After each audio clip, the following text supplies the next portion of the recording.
तो आज मैं आया था मेंद्रत और यहाँ मुझे फिर से सौभाग्य हुआ है अपने पुराने साथी श्री सुरेंद्र आर्यन जी से मिलने का, जो एक हमारे राजकीय प्राथमिक विद्यालय धार्मिक आड़ में प्रधानाध्यापक के पद पे कार्यरत हैं। और मुझे भी इनके साथ लगभग 7 साल काम करने का सौभाग्य प्राप्त हुआ है और बराबर इनकी शुरू से ही ऊर्जा, जिजीविषा और अपने कार्य को कितने बेस्ट से बेस्ट तरीके से कर सकते हैं मैं देखता आया हूँ। और इस बीच में और भी इनके प्रयास हैं, तो आर्यन जी से सुनते हैं और क्या क्या इन्होंने शुरुआत की है। बताइए आर्यन जी, क्या क्या आपने नया किया? धन्यवाद सर, और आपके सभी फॉलोअर्स को प्रणाम। सर अभी तो फिलहाल एक पुष्प का संग्रह किया है। जी जी जी, ये यूनिक आपके ये देख ही सकते हैं पूरा।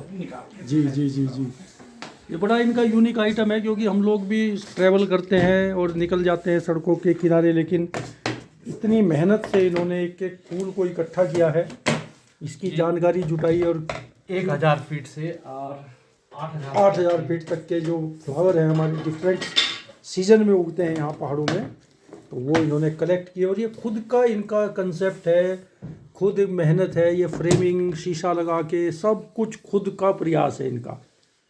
और ये इससे आप क्या समझते हैं कि क्या फ़ायदा होने वाला है इससे? सर मैं इसकी प्रदर्शनी लगाऊंगा जी, और प्रदर्शनी लगा के बच्चों को इसको दिखाऊंगा जी, तो कोई बच्चा इससे हो सकता है कि इसको रोजगार बना ले। बहुत बढ़िया जी, बहुत बढ़िया। और अगर रोजगार नहीं बनाएंगे तो अपने घरों पे लगाएंगे जी, तो हमारी मधुमक्खियाँ, हमारी तितलियाँ, हमारे कीट पतंगे वापस इनकी ओर मुड़ेंगे, जिससे परागण होगा और हमारे फल जो है ज्यादा उगेंगे और पेड़ फल ज्यादा देंगे। बहुत बढ़िया। एक दूसरा, आपने अपने स्कूल में भी वाटिका बनाई थी आपने, पर्यावरण के क्षेत्र में भी बड़ा सुंदर, उसकी बताइए जानकारी।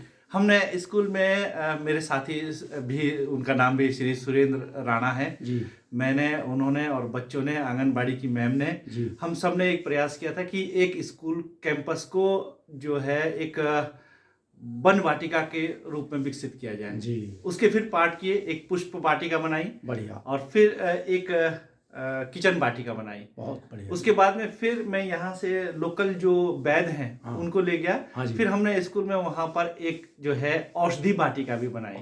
पिछले साल आग लग गई थी तो कुछ पौधे हमारे, मतलब 60 गुलाब के पौधे और कुछ बड़े पौधे भी हमारे जल गए थे, लेकिन हमने हिम्मत नहीं हारी।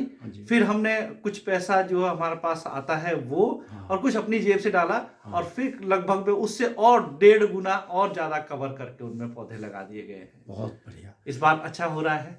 और मुझे लग रहा है कि अक्सर उस इलाके में गर्मियों में आग लगती है तो कहीं ना कहीं अब वो लोग थोड़ा सोचेंगे कि नहीं भाई अब कोई अच्छा काम हो रहा है, तो जानवरों को खुले छोड़ देते थे तो थोड़ा सा वो भी बंद हो गया है। आग भी इस बार नहीं लगी आग, ये भी एक सफलता है, सफलता है।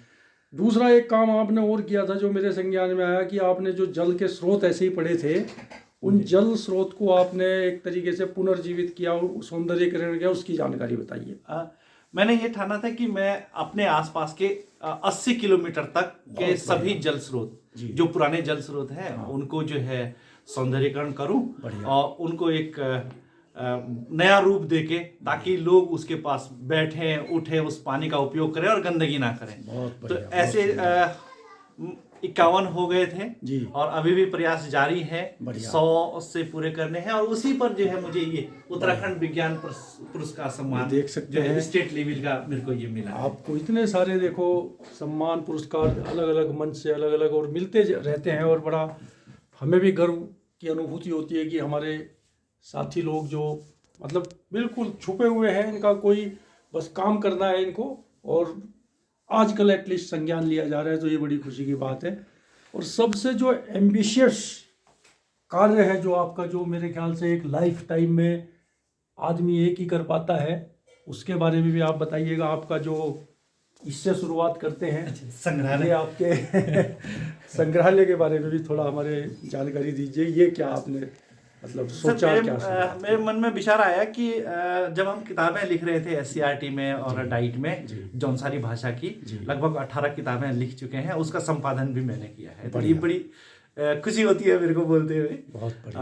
तो उस समय जब पुरानी चीज़ों का हम उसमें एक सूचीबद्ध कर रहे थे उसको कहानी में और कविता में, जी। तो मेरे दिमाग में आया कि ये चीज़ें एक जगह इकट्ठी होनी चाहिए। बहुत बढ़िया। तो 2018 से लगभग मैं लगातार शुरुआत करी, बढ़िया। और अब मेरे पास 300 से अधिक आइटम है, और जिसको जो है बच्चे आएंगे, उससे रिसर्च करेंगे, देखेंगे, उससे जुड़ेंगे, और उस समय की तकनीक और आज की तकनीक में अंतर कर पाएंगे, उससे एक नई चीज़ और आगे निकालने का जो है बच्चे प्रयास करेंगे। तो ये मेरा एक, और कहीं ना कहीं मुझे लग रहा है जब आप इसको रखेंगे और बच्चों को दिखाएंगे या सबको, तो उनके अंदर एक ये भी भावना जागृत होगी कि अपनी पुरानी चीज़ों को ऐसे ही ना छोड़ें और प्रिजर्व करके रखें।